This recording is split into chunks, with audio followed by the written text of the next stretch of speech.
क्या कारण है कि अमीर व्यक्ति और अमीर हो जाता है और जो गरीब होता है वो वहीं का वहीं रह जाता है? तो आज की मेरी मोटिवेशनल स्टोरी का टॉपिक यही है कि अमीर व्यक्ति और अमीर होते जाते हैं और गरीब इंसान वहीं का वहीं रह जाता है। तो इस पे हम चर्चा करेंगे। इसका पहला मेन कारण है ब्लेसिंग, कि पैसा तो हर कोई कमाना चाहता है, लेकिन वो ये नहीं सोचते कि हमें दुआएँ भी कमानी हैं। क्योंकि दुआएँ ऐसा काम करती हैं कि हमारे जो पैसों की ब्लॉकेज होती है, उसे खोल देती हैं। तो जितना हो सके हमें पैसे के साथ-साथ दुआएँ भी कमानी चाहिए। फिर कई लोग ये कहते हैं कि हम खाली दुआएँ ही कमाते रहेंगे, तो हम अपने बच्चों का पेट कैसे भरेंगे?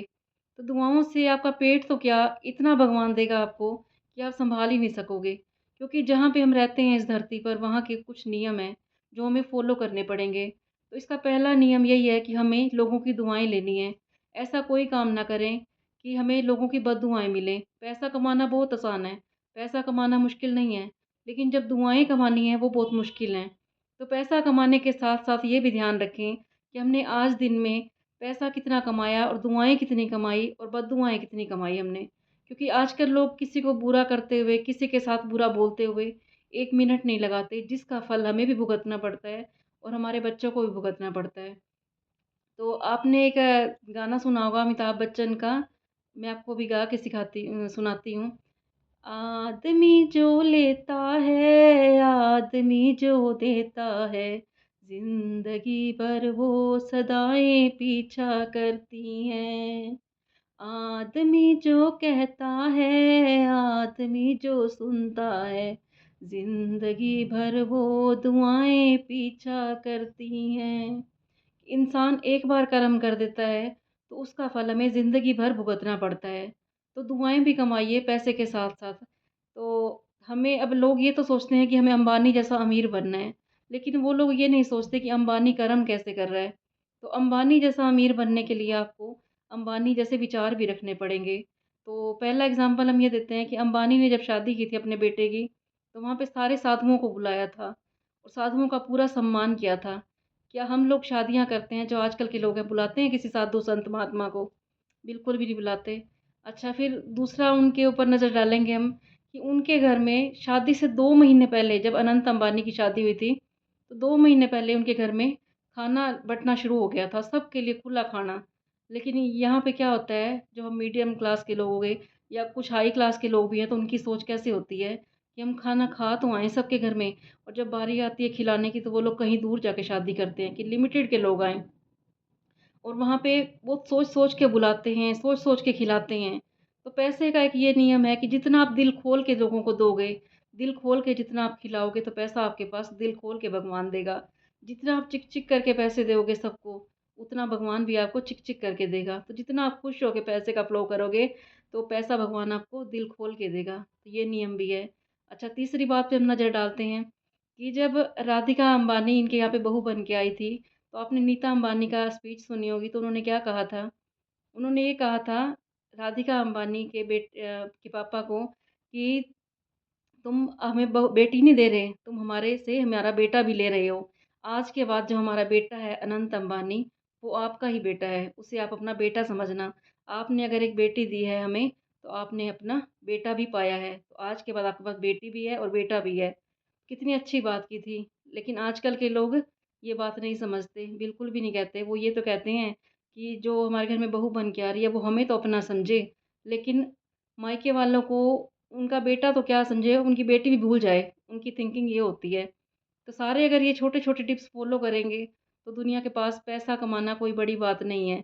फिर उन्होंने ये भी कहा था कि जिसने अपनी लड़की दे दी समझो, उसने सब कुछ दे दिया। तो लेकिन यहाँ पे क्या होता है, लोगों को लड़की तो चाहिए होती है, साथ में दहेज भी पूरा चाहिए होता है।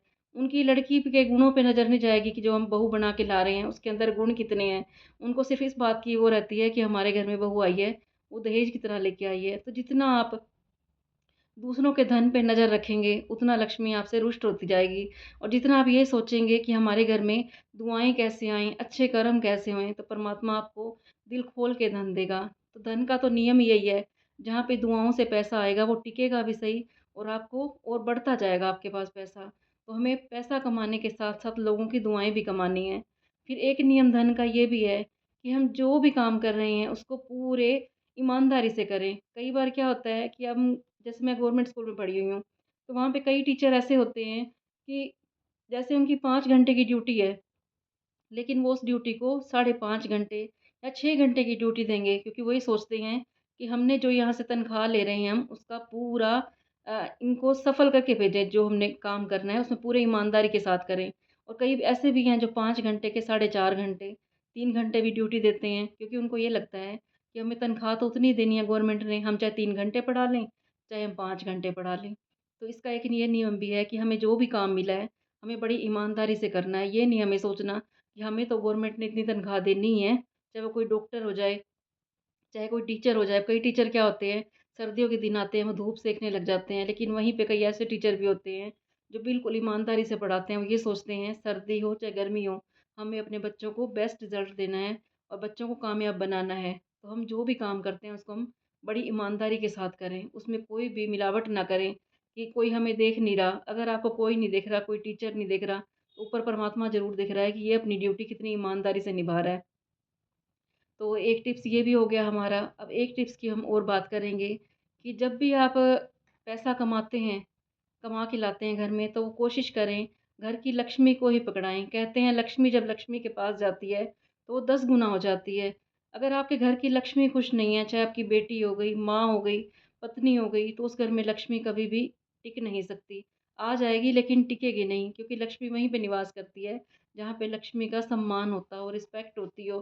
कई बार क्या होता है, एक घर में बहुत पैसा होता है, खूब काम होता है, लेकिन वहाँ की जो औरतें होती हैं, वो एक-एक रुपए के लिए तरसती हैं। जेंट्स लोग उनको पैसा नहीं देते और वो बेचारी ऐसे ही टाइम पास करती रहती हैं। जो भी मेरी वीडियो देख रहे हो, कइयों ने नोटिस किया होगा कि उनके हस्बैंड के पास खूब पैसा होता है, लेकिन वो अपने घर में पैसा नहीं देते। एक-एक रुपए के लिए उनको मोहताज कर देते हैं। तो उन्होंने कहीं जाना हो तब भी नहीं पूछते उनको, भई तुम्हें पैसा चाहिए या नहीं चाहिए। जिस घर में औरतें दुखी हैं, उस घर में भी पैसा टिक नहीं सकता। तो पैसे को ईमानदारी से कमाएँ और जो घर की लक्ष्मी है, उसका सम्मान करें। कहते हैं जिस घर में औरतों का सम्मान होता है, वहाँ पे देवता निवास करते हैं और लक्ष्मी देवी वहीं निवास करेगी जहाँ पे औरतों का सम्मान होता है। अगर आपने अंबानी जैसा अमीर बनना है, तो अंबानी के नियम को भी फ़ॉलो करना पड़ेगा। एक अंबानी ने एक ये भी टिप्स ले सकते हैं अंबानी से कि उन्होंने जब शादी की थी, तो सबके यहाँ पे गिफ्ट भेजी थी। जितने उनके वर्कर लोग थे, 1 महीना पहले ही सबके यहाँ पे गिफ्ट भेज दी थी। तो जितना आप लोगों को देने के लिए दिल खोल लेंगे, उतना परमात्मा आपको दिल खोल के देगा। लेकिन आजकल लोग क्या करते हैं, अगर कहीं पे गिफ्ट भी देते हैं तो हैसियत के हिसाब से देते हैं। किसी को खाना भी खिलाते हैं तो उनकी हैसियत के हिसाब से खिलाते हैं। अगर आप ये सोचोगे कि हमारे घर में परमात्मा आया है, कभी ये नहीं सोचना ये गरीब है तो उस हिसाब से इनकी रिस्पेक्ट करेंगे, या अमीर घर से है तो उस हिसाब से रिसेप्ट रिस्पेक्ट करेंगे हम इनकी। तो हमें दिल खोल के सबकी सेवा करनी है। और एक टिप्स मैं आपको कहना भूल गई थी, जो लास्ट टिप मैं आपको दे रही हूँ कि जो भी आपको काम मिला हुआ है, चाहे आप कोई दुकानदार हो, चाहे कोई टीचर हो, कोई डॉक्टर हो, किसी भी फ़ील्ड में हो। अब जैसे हमारा पार्लर का काम है, तो हम ये सोचते हैं कि हम लोगों की सेवा कर रहे हैं। अगर आप कहीं मंदिरों में सेवा नहीं कर सकते, भगवान ये तो कहता नहीं है अपने घर के काम छोड़ के आप मंदिरों में, गुरुद्वारे में जाके सेवा करो, क्योंकि पहला फ़र्ज़ हमारा, जो हमारा घर है, हमारा कारोबार है, हमें वहाँ पे सेवा करनी है। क्योंकि ये सोचो, दिल खुश हो के करो कि परमात्मा को धन्यवाद दो कि हे परमात्मा, तूने जिस फ़ील्ड में मुझे रखा है, मुझे सेवा समझ के काम करना है। हर काम को सेवा समझ के करो, सेवा भाव करके करो। और फिर लोग ये सोचते हैं कि हम सेवा करेंगे, तो हमें इसका मिलेगा क्या?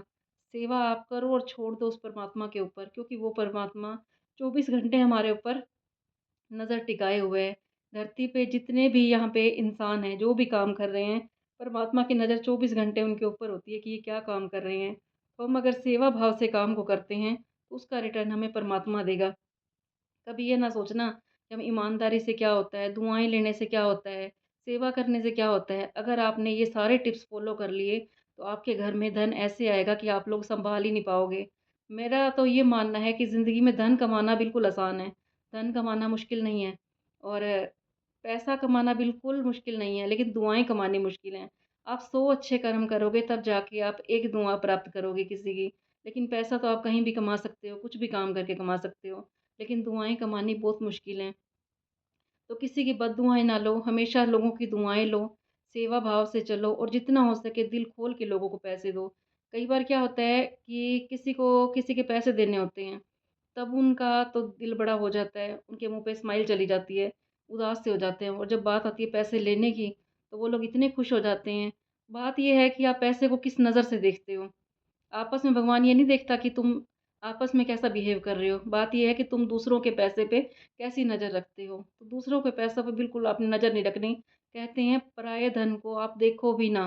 बस भगवान से ये माँगो कि भगवान कभी किसी का छीना हुआ मत देना, किसी का हक मत खाने देना, जो भी देना हो हमारी किस्मत का देना और परमात्मा से हमेशा ये माँगना, हे भगवान हमें वो देना जो हमारे लिए अच्छा हो। कभी भगवान से धक्का मत करना। कई बार क्या होता है कि हम एक बिल्डिंग में रहते हैं, वहाँ पे बहुत सारी फैमिली होती हैं। तो एक इंसान सबसे अमीर है और उसकी फिर भी लॉटरी लग जाती है। उसको एक गाड़ी और मिल जाती है और हम क्या सोचते हैं, हे भगवान इन्हीं की गाड़ी तुम्हें देनी ज़रूरी थी। ये गाड़ी तुम किसी गरीब को भी तो दे सकते थे जिनके पास एक भी नहीं थी, तुम उनकी निकाल सकते थे। फिर हमने ये बात नहीं सोचनी, हमने उस इंसान के कर्म देखने हैं कि उस इंसान ने कर्म कैसे कर रखे थे जो उसको एक और गाड़ी मिल गई। कई बार यहाँ पे ऐसा होता है कि एक इंसान के पास 10-10 गाड़ियाँ होती हैं और किसी के पास एक भी नहीं होती। भगवान के पास तो गाड़ियों की कमी नहीं है, बस उससे लेने का तरीका हमें आना चाहिए।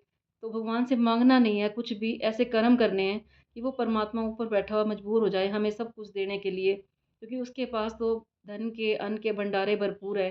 सिर्फ़ हमारे कर्म देखता है, वो प्रारब्ध देखता है हमारी कि हमने क्या-क्या काम कर रखे हैं ऐसे कि वो हमें ऐसे दे रहा है हमें।